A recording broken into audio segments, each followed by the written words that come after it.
운행모입니다. 제 채널의 구독자가 드디어 10,000명을 넘어섰습니다. 응원해주시고 지지해주시는 많은 분들께 진심으로 감사드립니다. 제 채널이 10,000명을 달성하는 시간이 빠르다면 빠르고 또 느리다면 느린 속도로 10,000명을 달성을 했는데요. 사실은 저는 이 속도가 얼마나 빠른 건지 얼마나 느린 건지 이런 거는 사실 느낌이 잘 없습니다. 주변에서는 어떤 분들은 이렇게 하면 구독자가 빨리 늘 수 있고 또 저런 방식으로 가면 구독자가 빨리 늘 수 있고 이런 조언들 해주시는 분들도 많으신데 막상 저는 조금 느긋하게 생각하는 편입니다.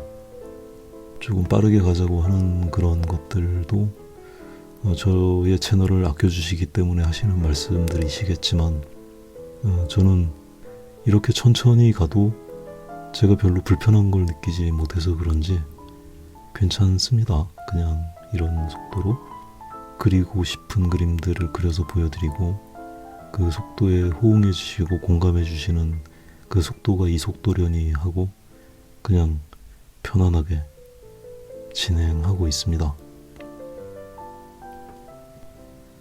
저번 영상에서도 말씀드렸지만 제가 기념일 챙기고 이러는 거 잘 하는 편이 아니라서 그냥 은근슬쩍 넘어가려고 했었는데 주변 분들이 그러는 거 아니라고 라이브를 해라, 장미꽃 만송이를 그려라 이런 말씀들 해주시는 분들도 계신데 가장 소극적으로 가장 평범한 Q&A 시간을 마련을 했습니다.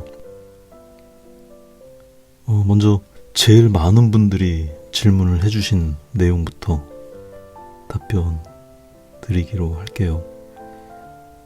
먼저 미술을 시작한 계기가 뭔가요? 얼마나 오래 그림을 그리셨나요? 이런 질문 있으셨습니다. 저는 고등학교 때 미술부 생활을 했었습니다. 그때 저희 미술부는 굉장히 많이 활성화되어 있었고요. 제 주변에 정말 그림을 잘 그리는 친구들이 많았습니다. 저는 그런 환경에서 고등학교 시절을 보냈다는 것을 굉장히 행운으로 생각을 합니다. 그래서 그 미술부에서는 대부분 미술대학을 진학하는 분위기였고요. 저도 미술대학을 진학을 하게 됐습니다. 그런데 다른 친구들보다는 조금 미술학원을 다니기 시작한 시점은 조금 늦었습니다. 고등학교 2학년 말부터 미술학원을 다니면서 본격적으로 미술대학을 준비를 하게 됐죠. 그래서 미술대학을 들어가게 됐고 그러면서 본격적으로 그림을 그리는 삶을 살게 됐습니다. 적당한 대답이 됐는지 모르겠습니다.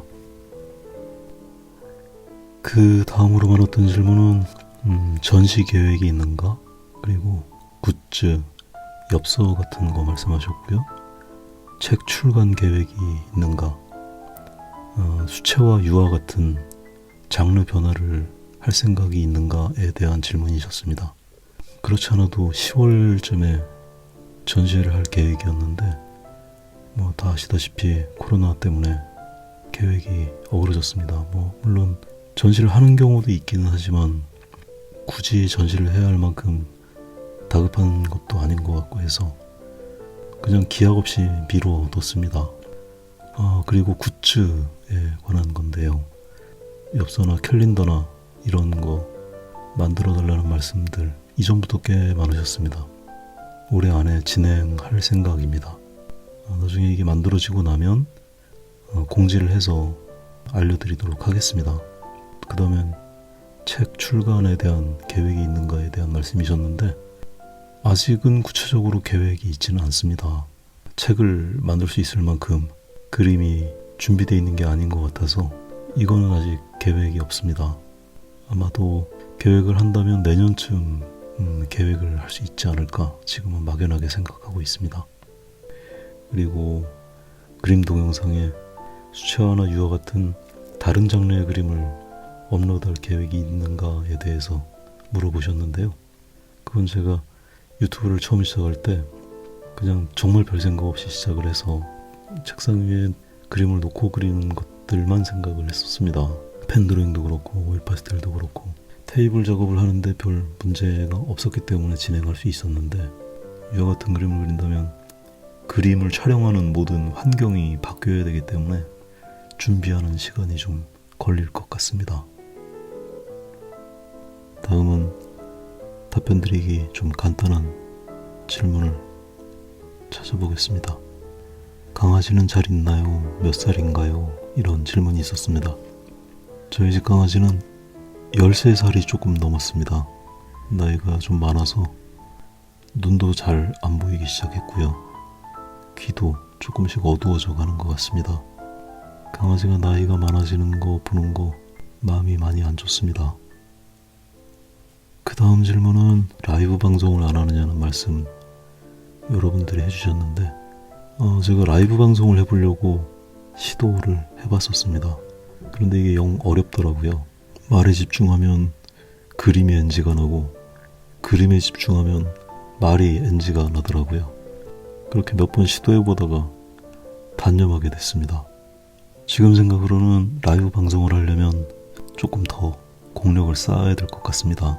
많이 연습해서 아주 멀지 않은 시간에 라이브 방송도 준비하도록 하겠습니다. 그리고 그 다음 질문은 업로드된 그림을 따라 그려서 SNS에 올려도 괜찮겠는가에 대한 질문을 해주셨는데요. 그건 얼마든지 괜찮습니다.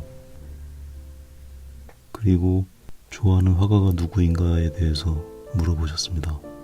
저는 좋아하는 화가가 몇 명 있긴 한데 그 작가들 간의 공통점은 거의 없습니다. 먼저 많이 알고 계시는 작가 중에 모네를 굉장히 좋아하는 편입니다. 그리고 모딜리아니라는 작가도 좋아하고요. 그리고 데생이라고 하는 측면에서만은 에곤 실레라는 작가 많이 아시죠? 에곤 실레라는 작가 좋아합니다. 그리고 순전히 정말 그냥 그림으로서 좋아하는 작가 잘 알지 못하실 것 같은데 게오르그 바젤리츠라는 독일 작가가 있습니다. 독일 신표현주의 작가 중에 한 분인데요. 저는 그분 그림을 그냥 순수하게 그림으로 굉장히 좋아합니다. 활기찬 터치, 대상을 보는 시각, 모든 면에서 굉장히 그분 그림을 좋아하는 편입니다. 그 다음은 아이패드 같은 걸로 작업을 해볼 생각이 없는가 라는 질문이 있으셨습니다. 그렇지 않아도 저도 몇 번 시도를 해본 적은 있었습니다. 진지하게 사실 시도를 했다기보다는 어떤 건가 궁금해서 시도를 해봤는데 오랜 세월 전통적인 재료를 가지고 그림을 그려서 그런지 좀 많이 낯설더라고요. 손에 닿는 느낌이 일정하고 단조로운 느낌이어서 그런지 저한테는 잘 맞지 않는 것 같더라고요. 그래서 몇 번 시도를 해보다가 내 길은 이 길이 아닌 게벼 하고 더 이상 시도를 하지 않게 됐죠. 그 다음으로 대답하기 비교적 쉬운 질문이 하나 있습니다. 제 그림이 밥아저씨 그림처럼 어렵다 해서 좀 따라 그릴 수 있는 그림을 많이 그려줬으면 좋겠다 이런 말씀을 하셨는데 저도 요즘 들어서 이제 그런 생각을 좀 하게 돼서 앞으로 완성작뿐만 아니라 그림을 쉽게 풀어서 설명할 수 있는 그런 내용도 채널에서 많이 업로드 해야겠다는 생각을 했었습니다. 앞으로 더 노력하겠습니다. 이제 본격적으로 그림에 관련된 내용들이 많습니다. 되도록이면 짤막짤막하게 말씀드리도록 하겠습니다. 이런 질문이 있었습니다. 마지막에 흰색을 올리는 게 어렵다는 말씀하셨었는데 오일 파스텔이 가지고 있는 재료의 특징 중에 하나일 텐데요. 해결책이 있다면 그 흰색을 칠할 부분은 될 수 있으면 남겨두었다가 마지막에 신경을 써서 강하게 눌러 칠하듯이 칠하면 아마 도움이 되실 겁니다. 그 계획을 좀 더 치밀하게 세워야 되겠죠. 그 다음에 어두운 색과 밝은 색 중 어떤 것을 먼저 칠하는 게 좋은가 라고 말씀을 주셨습니다. 그건 정해져 있는 것은 아닌데요. 대체적으로 스케치를 하고 난 다음엔 어두운 부분들을 중심으로 해서 색을 먼저 넣습니다.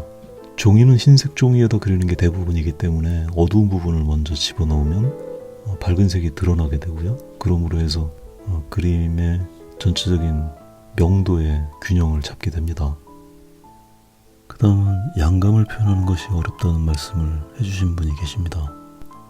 이것은 방금 전의 질문과 연관되어지는 부분이 있습니다.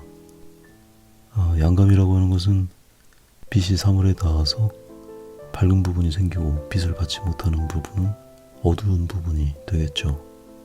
밝은 부분과 어두운 부분 사이에 빛을 받는 각도에 따라서 약간씩 차이가 생기게 됩니다. 그것을 정확하게 표현하는 과정을 정확하게 밟다 보면 양감이 자연스럽게 드러나는 것인데요. 대부분의 사물들은 색이 있기 때문에 색을 쫓다 보면 덩어리가 무너져 버리는 경우가 있습니다.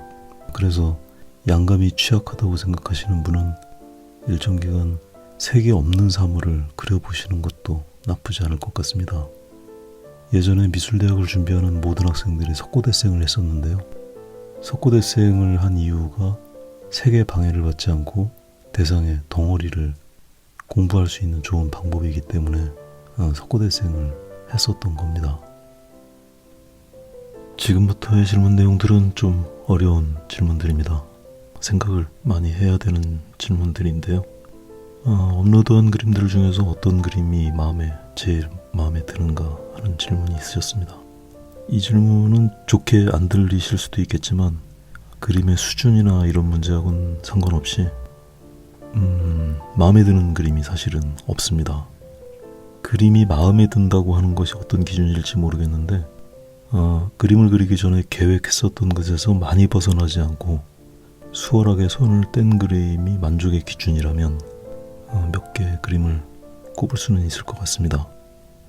메타세콰이어가 있는 골목길하고 그 다음에 튤립 정물, 최근 그림 중에서는 마당 그림이 최초에 그림을 시작할 때 마음먹었었던 그런 대로 많이 이탈하지 않고 그림을 완성했었던 것 같습니다. 그 다음은 슬럼프에 대한 질문을 해주신 분이 계신데요. 슬럼프는 없으셨나요? 라고 질문을 해주셨네요. 슬럼프가 왜 없겠습니까? 슬럼프는 누구한테나 있고 언제나 있고 뭐 큰 슬럼프도 있고 작은 슬럼프도 있고 슬럼프는 참 늘 있는 것 같습니다. 슬럼프가 왜 오는가 생각을 가만히 해봅니다. 일단 그림이 지겨워질 때인 것 같습니다. 그리고 부담스러워질 때, 그럴 때도 슬럼프가 오는 것 같고요.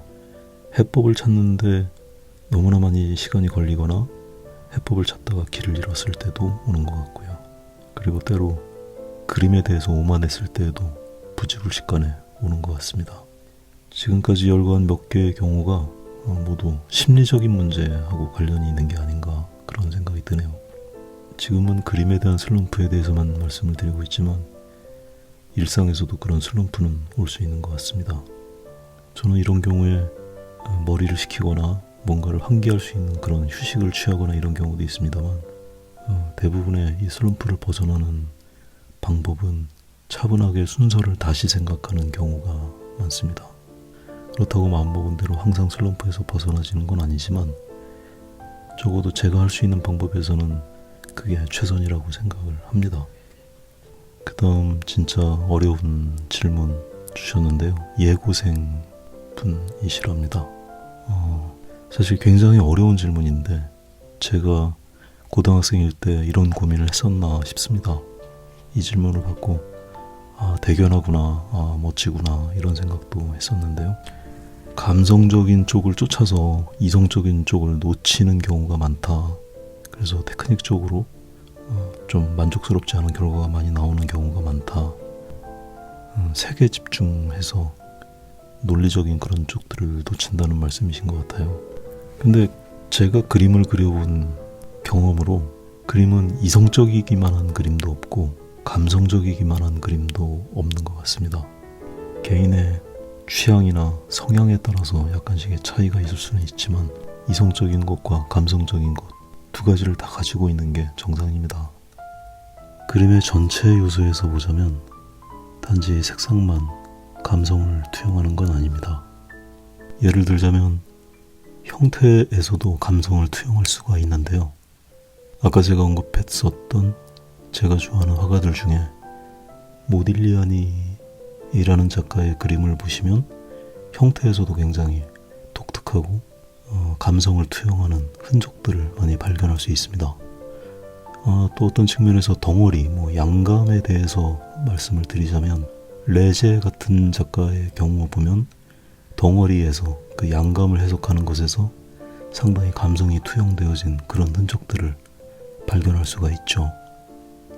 앞으로 굉장히 오랜 세월 그림을 그려가실 분이시니까 조금 더 그림에 대해서 많이 고민하시고 또 그림 많이 그리시면 성취하게 될 그림의 세상은 얼마든지 많은 것 같습니다.